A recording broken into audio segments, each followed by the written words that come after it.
Madam Chair and members, my name is Sharon Jennings. I'm very nervous. I hope that you will be able to accommodate maybe a little extra time to share because I do have anxiety disorder with panic attacks, but it's managed.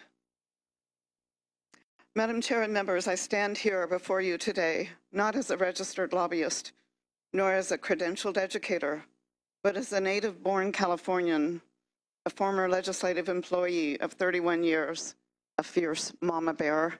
My daughter is about to graduate from Cal Berkeley next month. And a grandmother of 4. I am now a full-time Waldorf doll maker. And this is not a plug for my dolls. They're not that kind of a doll. I make probably 25 cents per hour. It's a labor of love, and it takes a long time.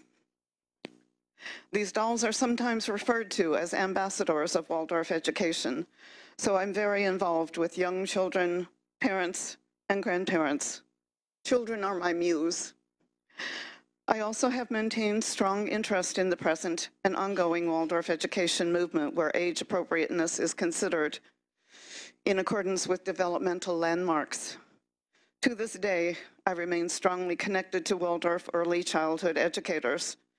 I firmly believe that our public school system would benefit by the incorporation of some of the Waldorf principles into the public education system. In Waldorf education, the whole child is served. Sending our children into academic environments too early and testing them is not serving them well. Members, I believe that there is too much at stake to continue into further discussion, legislation, deliberation, collaboration. The time now is for unprecedented action. The earlier children go into academic and testing environments, the more likely their mental health will need attending to. I'm also an advocate for those who are falling through the cracks in the mental health system, and there is no full parity today. 10 seconds, please. Perhaps we need to consider something more extraordinary, more special. What could be more special than the preservation of childhood members? Perhaps we may wish to consider something unprecedented, considering the unprecedented shortage of mental health providers in California and the rate at which we seem to be sending our children to school at early ages, which all ties in with our mental health. How about a special session on mental health parity now and the preservation of childhood? Thank you very much for the accommodation of extra time. I appreciate your testimony. Thank you. Next witness, please. 1 minute. Good afternoon. My name is Jake Ferreira, and I'm representing 3 affiliated organizations: Mission Readiness, Military Leaders for Kids, Fight Crime, Invest in Kids, and Ready Nation. All of our organizations believe that in order to preserve our national security, public safety, and workforce, we must invest in our youngest learners. In order to do this, it is important to increase access to preschool by fulfilling the promise of the Budget Act to cover all low-income 4-year-olds. And we must also take additional steps to increase access to quality preschool and childcare, such as modernizing rates. Thank you. Thank you very much. Appreciate that. Next witness, please. 1 minute. Good afternoon, Madam Chair, members. Matt Regan with the Bay Area Council. We represent about 300 of the largest employers in the San Francisco Silicon Valley Bay Area. Ditto what he just said. Thank you very much. Next witness, 1 minute. Good afternoon, Madam Chair, members. My name is Maisha Cole, and I'm the Public Policy Director at the California Child Care Resource and Referral Network. We support the Women's Caucus Acts for $600 million to increase rates and slots. Thank you very much. Thank you. Next witness, 1 minute. Hi, Kate Miller with Children Now. Just want to express our support for broad investment this year, building on the work of last year, really looking at continuing addressing the 3 fundamentally linked areas, so affordability, access, and quality, and look forward to working with you to figure out what that will look like. But we know this year is the opportunity to keep going. Thank you for the investments of last year. Look forward to working with you. Thank you. Thank you. Next witness. Hi, Luann Nguyen with the Child Care Law Center. I'd like to address the 29% utilization rate.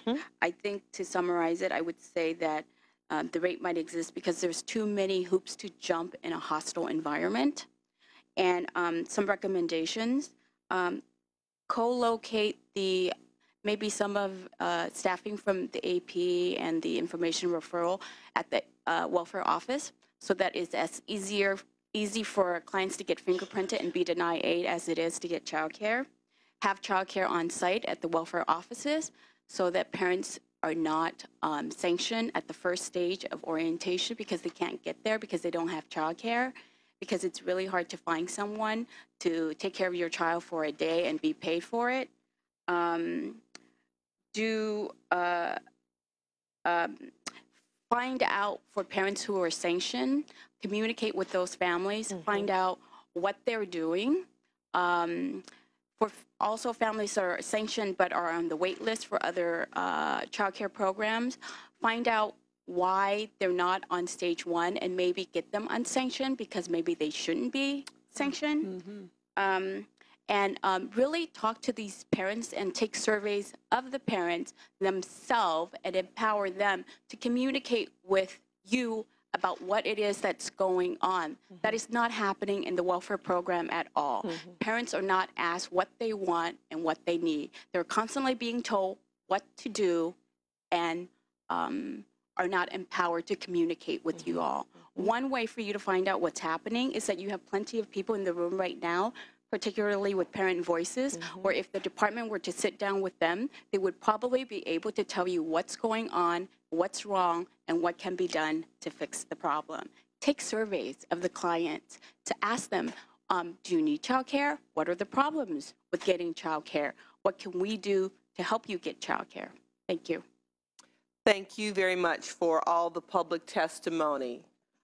Senator Block will be chairing this next section, but until he returns, I'll go ahead and get started.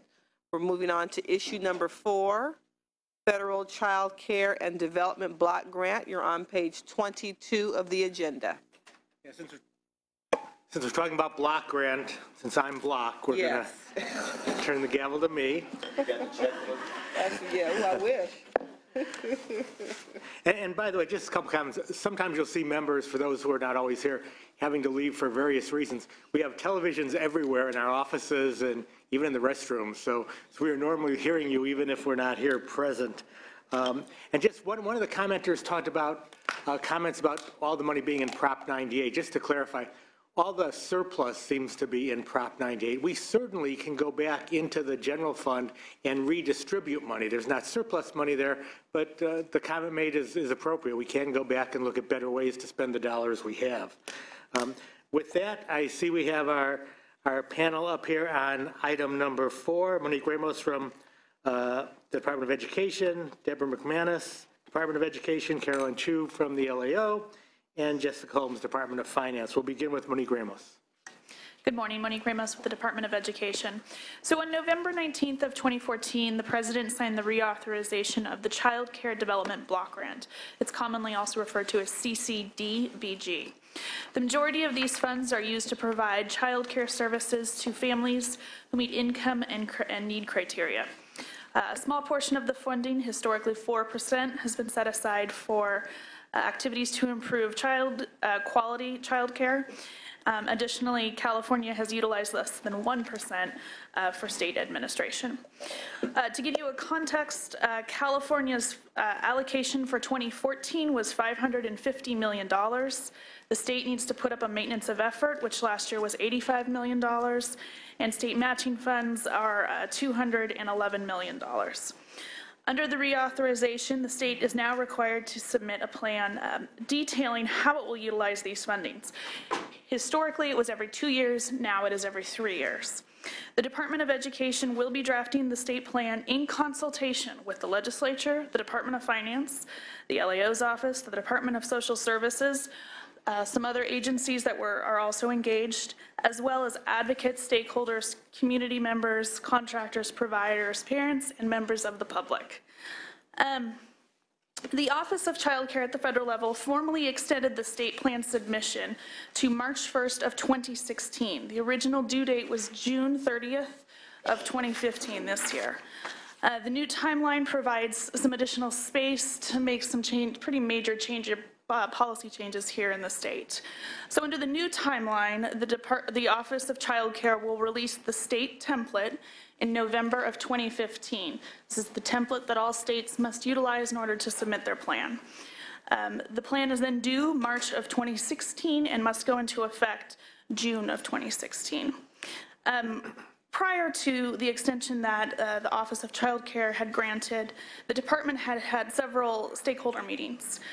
We've had meetings with legislative staff, LAO, and Department of Finance. In addition, we had a January 9th public hearing, and in February, we held 7 topical areas with stakeholders that addressed each of the major policy shifts within the block grants. So your agenda does a nice job of laying out what we would probably say are some of the larger changes taking place. Although there is a handout, attachment 5 in your handout lays out more of the changes in the block grant. The first would be requiring states to use the most recent regional market rate. So as has already been stating, we're using the 2009 rate with a 10% deficit. If you were going to consider an investment in early learning this year, it might make sense to put those dollars into the RMR rate, because that would, A, help our providers, help our parents, and it would get us closer to essentially what we need to do for the state plan. Another change is the requirement of annual monitoring inspections for all child care facilities receiving these dollars. As the agenda points out, we are only inspecting licensed facilities every 5 years right now. This would require that all providers, including license exempt, be monitored. So we would recommend a multi-year rollout, because I don't think anyone believes we can flip the switch and do this tomorrow. We would also recommend that you consider utilizing our existing structures. We have R&Rs and APs that have relationships with our unlicensed community and are there to provide services. Finally, another major component is the policy change requiring 12-month eligibility. This is a policy that may be worth adopting. There have been several bills throughout the years trying to adopt this policy. There's been bills that members of these committees have in fact carried. The superintendent has sponsored those bills. The added benefit is that it might also reduce some of the workload on APs. Not to suggest that this is the silver bullet that's going to fix all our problems, but it would help. The only other thing we would let you know is that, unlike previous state plans, we now can receive waivers, which is something we've never been able to do under these programs. So we can't waiver out all of the requirements. We don't think that the Office of Child Care will let us do that. But there are certain things we would probably recommend seeking waivers for in some of the policy areas. Thank you very much.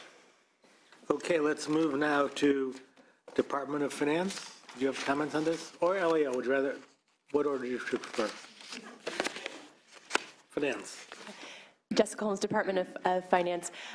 We're currently looking at the changes required by CCDBG reauthorization. At this time, there are still a lot of questions that need to be answered by the feds.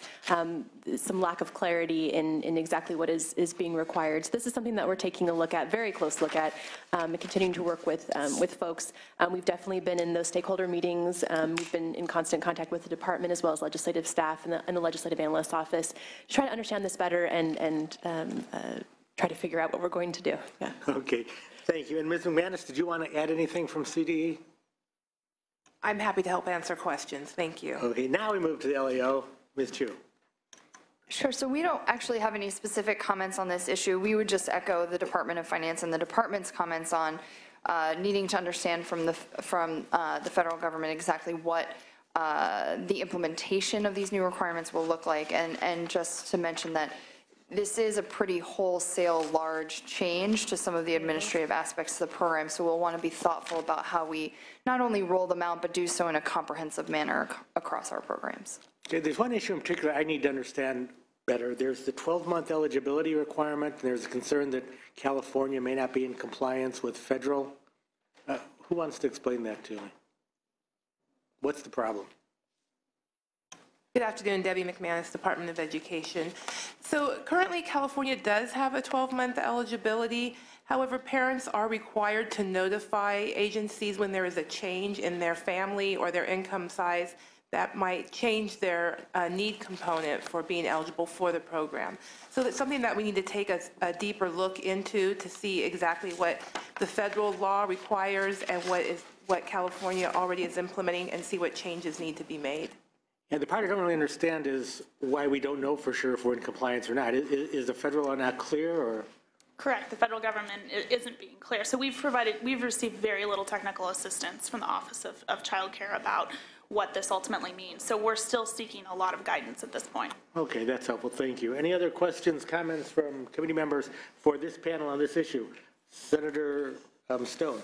Yeah, thank you, Mr. Chair. And the way I understand it, at these child care facilities, presently we inspect them once every 5 years, and not exempt ones we don't inspect at all. Is that correct? Correct. Okay, so now with this reauthorization, we have to inspect both the exempt and the license once a year.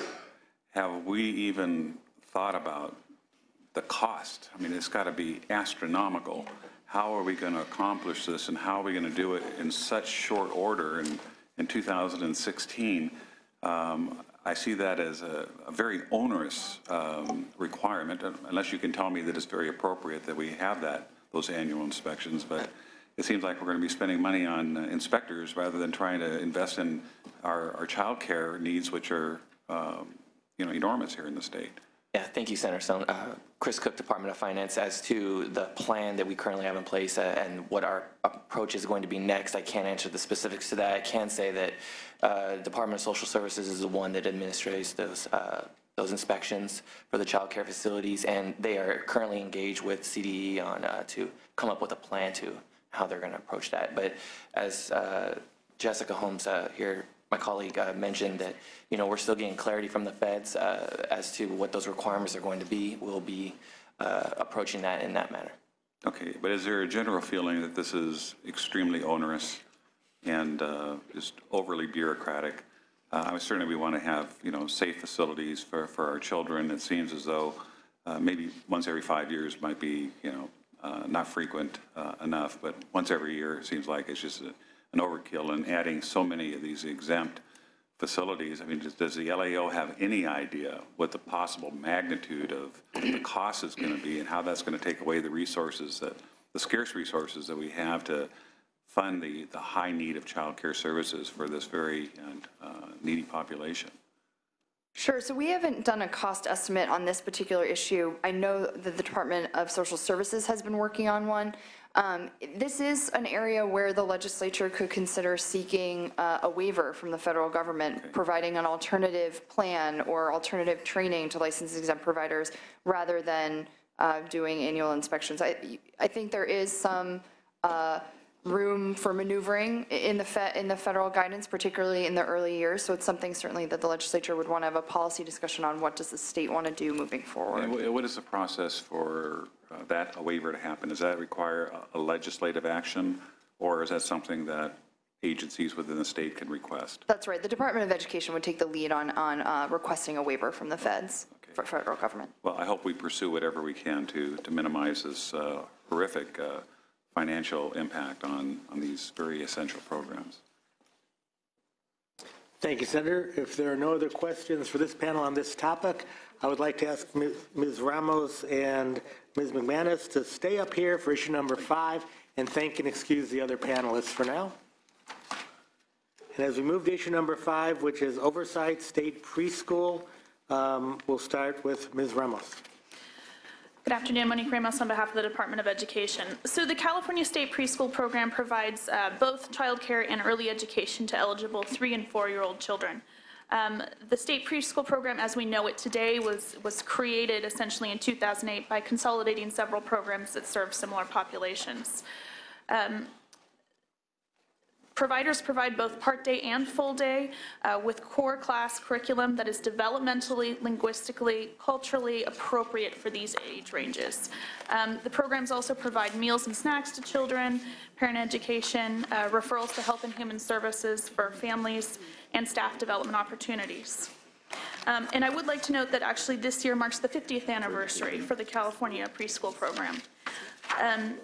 The Department of Education applied for a federal grant in October of last year for preschool expansion. It would have enabled us to serve an additional 3,700 new preschool students And the grant was essentially to build support for cultural and community inclusion for the earliest children, and particularly students with disabilities. The goal was to better integrate our students with disabilities into our state preschool programs.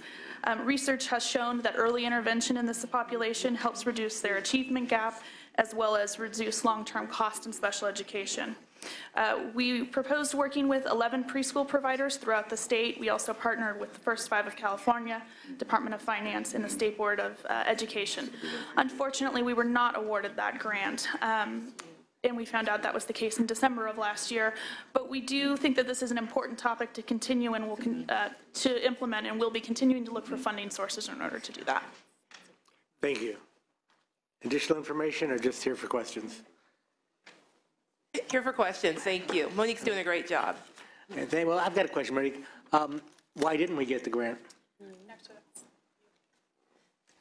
So some of the feedback that we got was that due to the economic downturn, California actually divested in state preschool in the recent years. And so that was something that the federal government was looking for states who are actually investing in preschool. So that was one of the feedback we got. Also, the lack of a longitudinal data system where we're really tracking those kids and looking at what the outcomes are for our state preschool programs. And then also, we're not very strong in the area of alignment with K through 12 education. And so those are the areas where we receive the most feedback and the pieces that we want to be looking at as we move forward. And with regard to longitudinal data, when we began the hearing, I mentioned the Head Start study that showed that kids who get early learning start with an advantage, but eventually fall back to the pack after a few years. And as Senator Mitchell pointed out, that's a Head Start study, but we don't seem to have longitudinal data on other groups. It seems we need to, because we need to know if it's the same as Head Start or if there were significant differences. Now, when is the next opportunity to get, is this grant going to be back up for approval, or is this a one-time shot? We haven't heard that. This was part of President Obama's Preschool for All from last year. It was a 4-year grant. So we're going to have to just keep watching every year and see what type of initiatives come forward that we can apply for. I love the president, but it sounds like this is preschool for all except California. It was a highly competitive. It was a competitive grant, and there were several places where we struggled in California. I'm sorry. First, the other chair, my co-chair, Senator Mitchell, then Senator Monning. I was just going to say, shame on us for having not continued sound investment in preschool. We might have been in a more competitive position. Question, our state preschool is part day. We have to augment RAP to make it full-time for working families to make it really useful. But some of the states that got the grant, are they providing full-day preschool? Can you look to see how either not only investment differences, programmatic differences in those states that were more competitive for the grant differ from us, so we can learn from that? I think that's something we could definitely look into. Definitely full day, full year was a component of this grant and something that was important for the president. And that's what we don't do. So we could definitely take a look at some of the other states who did receive the grant and see what their programs look like and how they compare to ours. I think that would be helpful to us as a legislature to partner with you. I am sure in your position you get very frustrated when we introduce bills based on what we think is a bright idea in terms of changing or augmenting the state preschool or early care and education system. But this is a specific example where we did not meet the mark. So let us all learn about what we need to do to improve our state preschool system, so next time we will be more competitive. So you share that information with us so we understand what we can do legislatively or through the budget process to make ourselves more competitive nationally would be helpful. Thank you. That leads to the philosophical question of, should federal dollars go to those who are doing the best already or those who need it the most? Senator Monning. Thank you, Mr. Chair. So my question is kind of a follow-up on this train. So one of the reasons we weren't granted the federal dollars was, you mentioned a disinvestment from California, which I assume was part of our response to recession and deficit. Is there a target percent of state funding that the feds are looking for to provide this type of grant funding? And, or another way to ask that question, did other states have a higher proportion of investment that made them more attractive for federal dollars? There were actually two types of grants. So there was a preschool development grant that states could apply for, and that's for those states who do not have a strong or robust state preschool program. California was not able to apply for that because we have had a state preschool program now for 50 years. And so part of the difficulty was when we shared information with them and showed them the graphs of the recent years, it was pretty evident that we had disinvested in the state preschool program. And this grant was really looking to build upon those states who were increasing their investments and to help increase the investments for states in state preschool. Thank you. So again, is there any threshold that you think the federal government is looking to in terms of state participation or state commitment? At this point, they haven't provided us a target number, so there's no quantitative number we can provide to you. But is that something in the dialogue with the federal government? When you're applying, you can get a sense of, will they share more insight to what they're looking for when you're in the grant making process, the grant proposal process? I think we can definitely follow up and see what other states who did get those grants, what their uptake is and what they're looking at, and we can ask around and see what information we can find out. There were not any targets or thresholds in the grant writing process, but that they wanted to see that there had been investment and growth in the state preschool program with the states for those expansion grants. Thank you. Thank you, Senator Monning. Senator Stone. Yes, so let me just continue to follow up. So are you basically saying that the state of California has been penalized in basically being a leader, probably in the country, in providing for childcare? And then we were penalized again because, of course, when we had the economy fall off in 2007, the state had to make some draconian cuts in many different areas, including child care investment. So is it like a double whammy against the state? Because we were, number one, we were the model, we were successful, we got probably more kids enrolled in care than probably any other state, I would surmise, or one of the top, certainly in the nation. Mm-hmm. And then, of course, when the money disappears, you've got to, unfortunately, cut needed programs. Is that basically what happened? Maybe I don't like the word penalize, but it was a contributing factor, again, along with a longitudinal data system and also those strong connections, you know, from preschool through the K-12. So there were several different factors, but that was a piece because, again, this type of grant that we qualified for was looking to build upon what states were doing, and it was difficult for us to write to how California was building on something when we had just kind of slashed it. Okay, so again, because we were successful, even if we were flat and we didn't actually have a disinvestment, if you will, in the program, we probably would have been penalized because we weren't adding more resources to make our already robust program more successful. Correct, although I think if we had been flat, it would have looked better than the downturn. Agreed. Thank you, Senator Stone. Senator Morlock. Thank you, Mr. Chair. I'm just curious, as a supervisor, this thing went between us and Sacramento as well. We'd have staff writing grant requests all the time from Sacramento, and sometimes we got accepted, sometimes we didn't. Mm-hmm. So you got the sense that the counties had to hire a lot of people to write grant requests, and that the Sacramento has a bunch of people sitting there deciding whether or not to give or honor those requests. And I've always thought, why not know better, know worse? If you've got money to address a situation, then give it to every county in proportion and get the job done. So why did the federal government decide to allocate just a small amount of money and then have everybody apply for it? And why do we do it here? So we can't answer the question as to why the federal government decided to do that. We would refer you to them. I think what it is it's an incentive grant, and they're attempting to incentivize, but again, would refer you to the federal government to ask their decision to do this.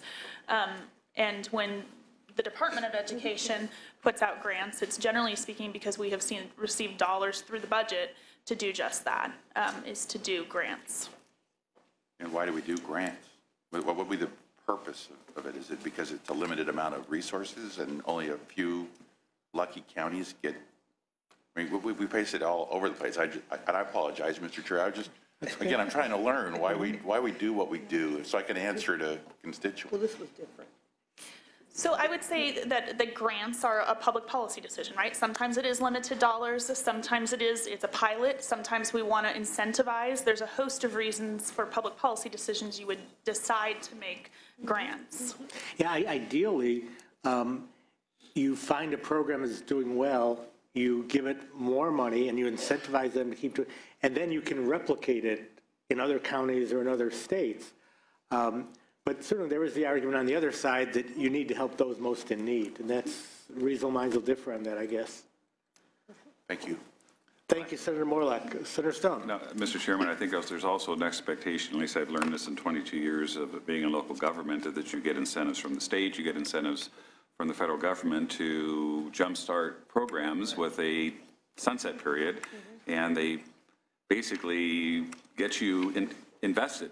And to a point where it's very difficult to divest, and they expect, whether it's a state that's giving the incentive or the federal government's giving the incentive for that locality, whether it's a city or a state or a county, to keep the process, the programs going, and puts the pressure on us to find the revenue sources to continue these worthy programs. So it's a carrot they throw out there, and they want you to grab it, and if you do a good job in providing the program, they pull the carpet out from underneath you, and you got to figure out how to make it go. Yeah, and they is the federal government as it relates to us, but they is we as it relates to county and local government. We just keep kicking the can down. If there are no other questions on this particular issue, we have the same panel here for item number 6, Early Head Start Partnership Grant. So again, Monique Ramos from the Department of Education. Again, here's a grant we did get. So the Department of Education applied for an early Head Start grant. And what we did, this is a little bit unique. This is the first time that the state has been able to apply for these dollars. Generally, these are dollars that directly go to local entities. And what we did is we worked with some rural counties, particularly in Northern California, who historically have not had enough capacity to apply for these grants on their own. So this essentially will expand high-quality early Head Start grants to 260 at-risk infants at 11 rural counties up north, as I said. The children will receive comprehensive education, health, development, family supports that essentially meet or exceed the early Head Start standards. And again, this is an exciting opportunity because this is touching places where they have never been able to essentially get to this quality, and it's a training mechanism. So enabling us to train those communities so that hopefully they can invest additional dollars. And again, Debbie McManus is here to answer questions. Thank you. Any questions from colleagues on the committee at this point or comments on this topic? I see none, so I want to thank and excuse the panel.